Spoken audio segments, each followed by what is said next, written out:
In the urban space, I see on the energy side, one of the biggest challenges is mobility. The aspiration and lifestyle that permits us to aspire for an individual car, it's a huge challenge and it's completely undoable. It's not an aspiration that has any roots in a real future. Um, and yet the fact that if we say, okay, we should not aspire to a personal car, it's seen as a negative and there is no real positive script there. So that's another huge challenge.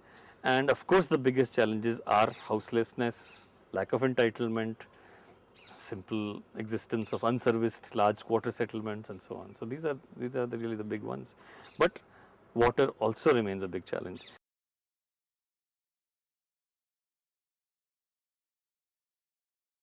I have felt uncomfortable in high theory without practice almost in any field, including philosophy, for example, which is considered a bastion for theory, you would say. You know, the whole business of the mind and the body being two different things.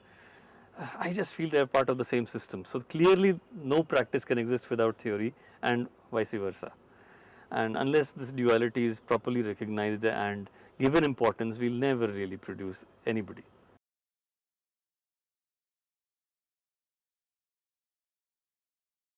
The initial students will have to be fairly confident and self-motivated and should we say confident really that they would be able to engage themselves and employ themselves in fairly productive, useful ways in society.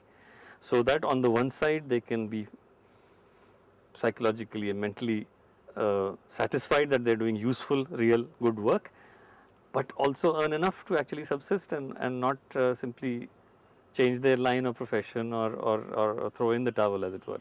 Quite a few of them would find lucrative employment in what might be called areas which are not really designed for making big change. For example, private real estate. A lot of them would be picked up by development corporations. Some would teach and do research. Some would join municipal bodies. But I'd like to watch those of them who become mid-level ESCOs or people who provide water services or contractors or those who might join community-based organizations and NGOs and actually set up actually small consultings for being able to get grants from say JNM kind of projects to be able to implement real urban change in their neighborhoods. So those are the kind of students I'd like to watch out for.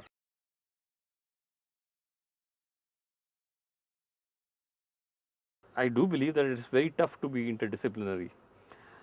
So a lot of us profess to be so, but we want to withdraw in our shells when we are actually brought face to face with the real interdisciplinary discussion. And so that has to be constantly challenged.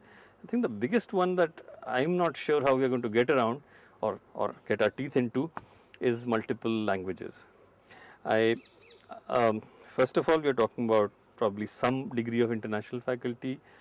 So first of all, there are non-English foreign languages that we have to deal with, because we will have faculty from Brazil who may not be good at English but at Portuguese. Then we have students who may not be good at English, they may have a smattering of English in order to have that discourse.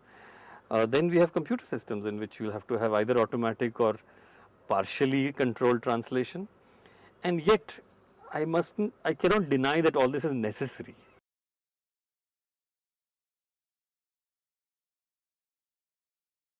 Well, IHS is planning to be in some ways a mass institution, and I think to engage with large numbers of people you actually need to change the way that you handle top down technological management, and that is clearly something that is not going to work for very much longer. So that is one whole area. Then the fact that we do not understand micro planning and micromanagement unless the people who are affected by it are actually owners of that process itself points a way towards the participatory nature of the way IHS will be. But it is not just participatory, there is a lot of collaboration required, which means, that is to say, as opposed to participatory where you are talking of large numbers of say non-technical general lay persons interacting, in collaborative work we are talking about a large number of experts interacting and trying to talk each other's language and understanding, for example, that water is related to malaria, is related to health, is related to engineering, is related to society, is related to politics and all the rest. So I think IHS today is in a position to actually state that, they call it the interdisciplinary method, it intends very seriously to develop this method, and there have been periods in the past where schools have done this. For example, the Bauhaus and the crafts movement in the 1920s in Europe did this fairly successfully for over 10 years. Uh, a lot of architecture schools today can be called reasonably interdisciplinary in their limited area of building and object design. And there are many other design schools which are quite interdisciplinary as well. And there are interdisciplinary professions. For example, filmmaking is a very interdisciplinary profession. There is a storytelling on the one side, society, politics, the craft of uh, filmmaking, the science and the technology of filmmaking, and audio recording, and so on. So we have examples, and I think we are drawing from them to bring up a curriculum that will actually be fairly interdisciplinary in a useful sort of way, and not just in name.